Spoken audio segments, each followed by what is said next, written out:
Hello, my name is Michael Garrick, and this is PoppinCulture Movie Reviews.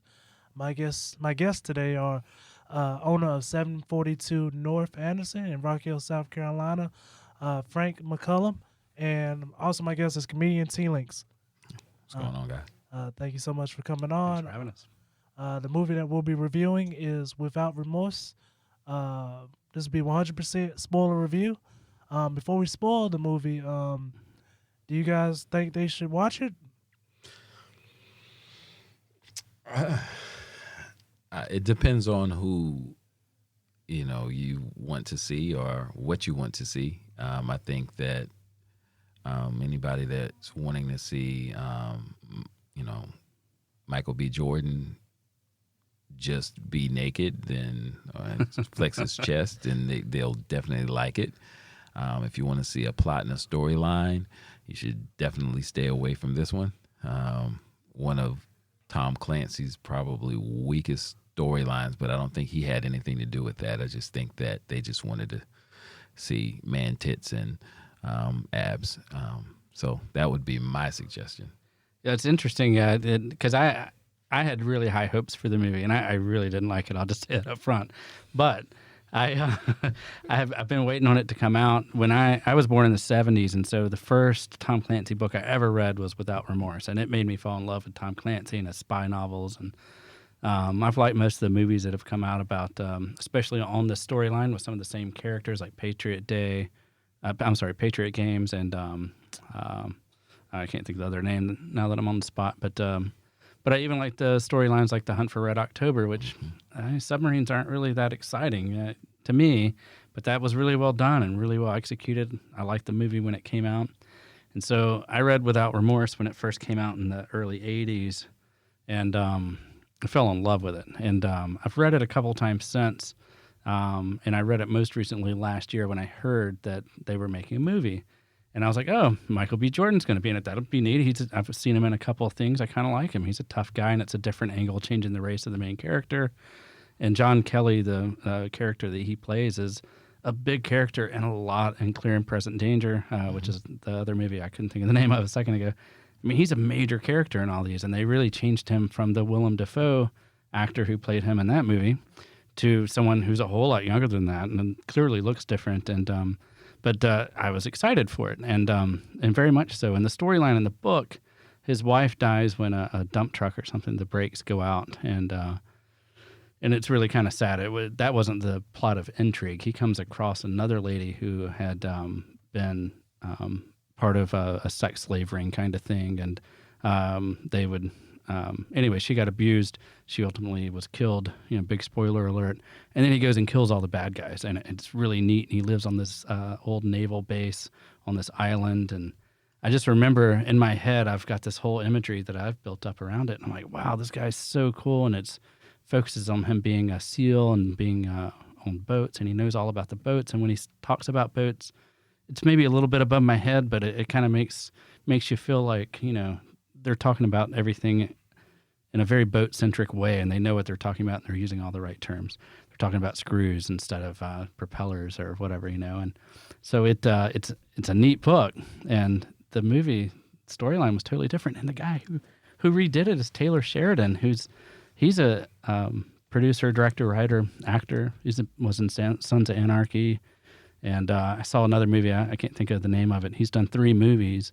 And when I saw one of them, I hadn't really heard about it or seen it. I just, I was bored watching TV. I went and tracked down the other 2 movies he did that day and watched all 3 movies in the same day that Taylor Sheridan did. And he was the guy who rewrote the script, and all the stuff you didn't like is stuff he added. And I was really, really disappointed to see it come out. And it just didn't hit all the right chords for me. I totally agree, guys. If you just want mindless violence, man, it's there for you. But like I said, everything past this point is 100% spoilers. The beginning of the movie. I think that was a good set opening. Like the action with them coming out the water, I thought it set the tone very well, especially with him being a SEAL. All right, that's all the good stuff I got. What y'all want to go with? I think the beginning of the movie was good as well. I was looking for them to go into more detail about his background, and they never really did. And so, like he said in the book, I haven't read the book, but I'm very familiar with Tom Clancy's work. And so just from hearing other people talk about how the book was so much different from the movie, in the book you get an idea of all of his skill sets and why he has those skill sets, mainly because he was a Navy SEAL. They didn't really go into that in the movie at all. So you just know that this guy was a renegade. And you didn't really get much. You didn't get an opportunity to really see that even in the beginning. You saw that he made some, clever moves as far as killing people when things were down, but you never really understood why he was the way that he was. And I think that would have built a lot more drama leading up to everything else that happened going forward. And I was misled by what I thought was going to happen versus what actually happened. The character twist was a little different for me because the guy I thought was going to be the bad guy, who seemed to be the bad guy, never was the bad guy. And I was just like, okay, well, that's kind of lame. And then, I just thought that it just wasn't, the plot didn't fit what they built it up to be. Like, I thought that it would be more of a plot as to why all of these things happen. And it just never hit that mark. I just never got what I was looking for, only to see that there will probably be a couple of more movies. Yeah. That's the only thing that I could. Well, I think I read that they're already working on Rainbow Six, the next chapter in that kind of Clancy verse. That's how I saw someone term it. I thought it was pretty interesting to see, I forget the character's first name, but Greer in the movie, the lady that's on his team, and his lieutenant, I think, she is Jim Greer's daughter, and Jim Greer's played by, what's that guy's name? In Clear and Present Danger. He's got a really distinct voice. I am totally forgetting it at the moment, but That's not Morgan Freeman, is it? It's not him, no. It is an African-American guy, and he's a little squattier than Morgan Freeman, but... Forrest Whitaker? Dang. I'm not going to think of it. But he plays Jim Greer, and he does a really good job playing Jim Greer, and Jim Greer is he's the head of... Well, he has different roles, but he's always involved at the national security level in the White House in the different films and books, and this is his daughter, and they're bringing her in. I don't remember her being in the books. Maybe she was. I think that's a new addition, and I suspect they're using it to kind of tie the two different storylines together a little bit. But we'll see. Would you guys agree that maybe in the 80s this would be a hit movie? Because it felt like an 80s film to me. Like I felt like I was watching Rambo. Yeah. Yeah. Yeah, I mean, it don't get me wrong. For people that want to see a lot of, I wouldn't say violence, but they want to see a lot of action, they may like it. For people that want the storyline attached to why there's a whole bunch of killing or why people are, in a different location and why there's a conspiracy, if you're looking for that, you're not going to get a whole lot from it. I mean, it's just a bunch of, it's Michael B. Jordan being a superstar in a sense. Kind of like Will Smith is in a lot of movies, but even Rambo, I haven't seen any Rambo films since the 80s, so my recollection may be cherry-picked a little bit, but I remember in First Blood, like, they had a lot of background on him and did the character development, which you touched on, and it's just missing in this, There's a lot of action, a lot of shirtless Michael B. Jordan shots, if that's your thing. Yeah. Kidding everybody. Yeah. I mean, we all love that when that happens, when the dog gets killed, and the John Wick movies, it's like, oh yeah, let's go kill everyone. I'm on board, I'm with you. That's definitely interesting, but some of that character development's really missing, and that's what I loved about the book. I remember he hunts down in the book the guys who hurt the girl that he had fallen in love with, and one of them he creates this. He takes a shotgun shell and he creates some type of pipe, and when you push somebody with it shoots the shell, and he talks about him hitting them right in the ribs and disintegrating. I mean, it's really gory, action stuff, but it's like, wow, they walked through that whole process of how he came up with that weapon. He was trying to disguise himself as a hobo or a bum or whatever to sneak up on the bad guy, and it was just a lot richer, a lot more rich content. I would love to meet Tom Clancy's editor. Like, whoa, Tom, all right. Yeah. Okay, why do you know this, Tom? How'd you feel about after he gets shot, trying to save his wife? How do you feel about the scenes where like he's going through rehab, like the two of them, the two scenes of him going through rehab? I don't know that I really. I mean, they didn't stick with me very much, to be honest. It was literally bam, bam. It's Yeah. like, how you feeling? I need you to do this, and that was it.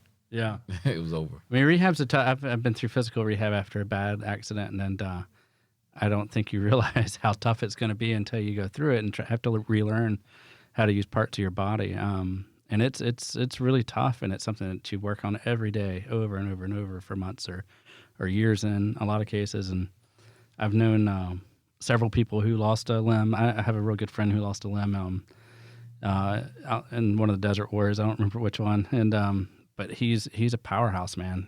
We used to do events together, physical fitness events. Haven't done one in a long time, but he was the toughest guy out there. Nothing could slow him down. And I think that trial and tribulation of going through that rehab it's a big thing. Maybe they should have touched on it more. It might have helped build out some of the interesting character background or something. Perfect opportunity to take that 2 minutes and 30 seconds and make it into kind of a callback and what he'd gone through before. But yeah, they missed that. I mean, because what would have been intriguing to me is the fight scene in the jail where he pretty much beat up everybody. Had they had some background to how he got that skill set, I just think that would have made the movie so much better.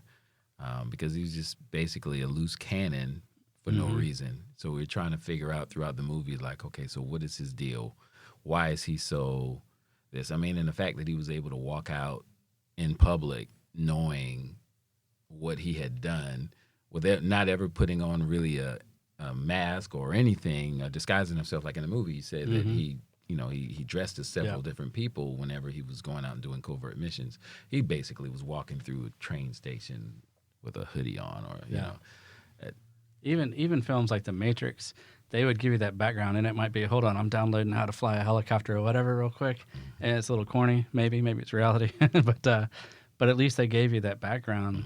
Here they could have really developed it out. I learned this in Vietnam or whatever. The original character was on the predecessor to the SEAL teams in Vietnam. That's where he got all his skills, and they could have touched on all that. And they didn't do a good job. It didn't feel like it. We have two torture scenes, both scenes where he tortures and kills people. Which one did you like more, in Under the Water or when he set the car on fire? I think the car on fire would caught my attention a little bit more. I mean, that seemed a little crazy. I'm not crazy enough to pull that off. Even on my toughest day with my biggest, made-up enemy in my head. I don't have any enemies that bad, but because there's no smoke in the Tom Clancy world. Yeah, that's true. Yeah, yeah, and fires are really hot. That didn't seem to bother them too much. The whole conversation.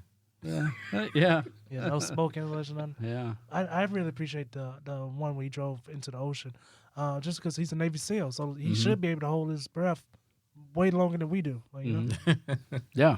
And the fact that he had his friend, in the water to help him out, it's like, oh, okay, so this was rehearsed. They could have used the whole background of the setup for that scene though too, and missed that opportunity. The fire was funny though. It's kind of like I've been in a fire before. That's not how that happens. Yeah.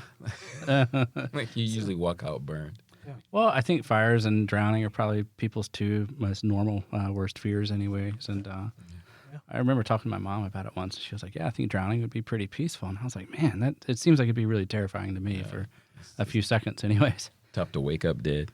Yeah. And burning, I think it's the same way. It's more that it'd be really terrifying to, You can only scream during one, so yeah. Yeah. Wow, your mom, wow, that's amazing, man. I give her mad respect for that. Yeah, I bet. Man. Okay.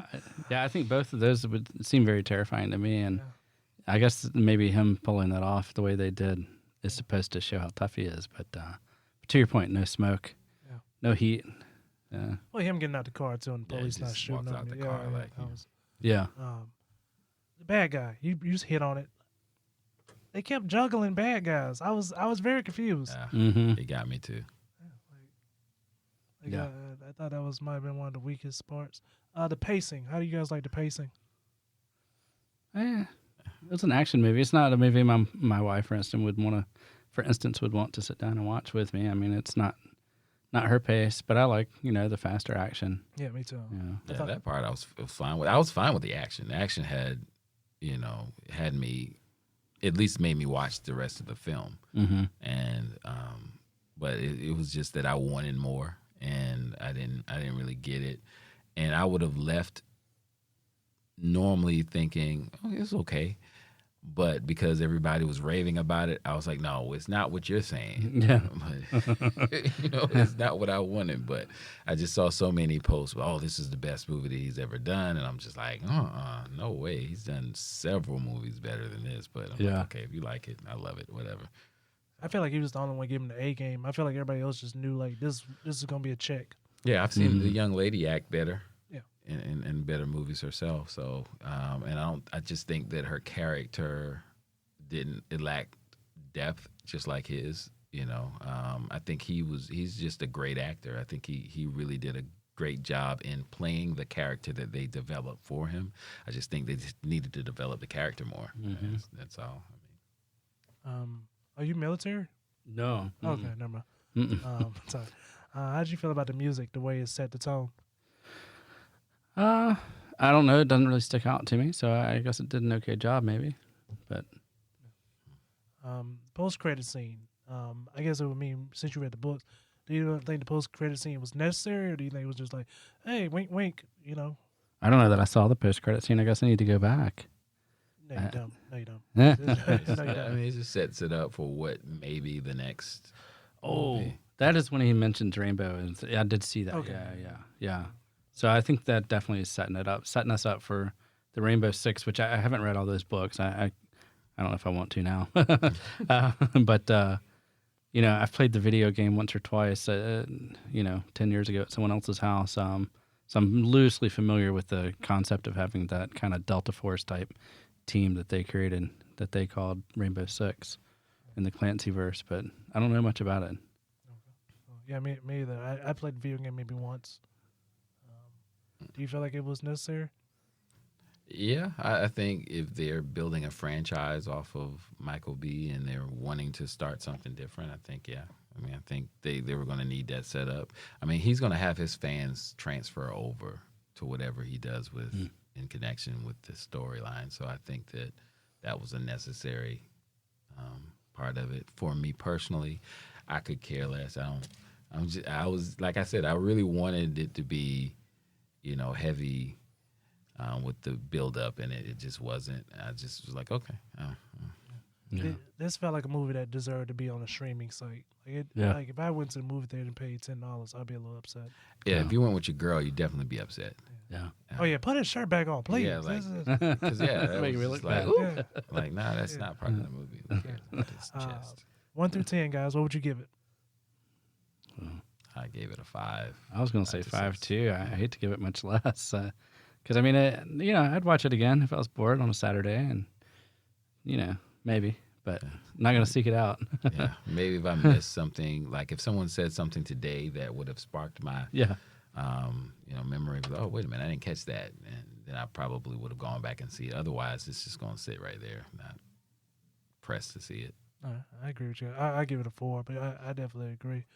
But yeah, thank you guys so much for coming on to the movie review. Please tell people where they can follow you. You can check me out on Instagram, Facebook, Comedian TLink, or you can just go on comediantlink.com. And 742 North is our Facebook page, Instagram, and hopefully you'll send us a link to this podcast. We can put it out there and share audiences a little bit. We'd love to have other people come in and join our community. So yes, please come out to 742 North in Rock Hill, South Carolina. Great place. Please try to, if you have any business ideas, it's definitely the place you should come. Thank you guys so much for listening. And please do not watch this movie. Have an amazing day. All right.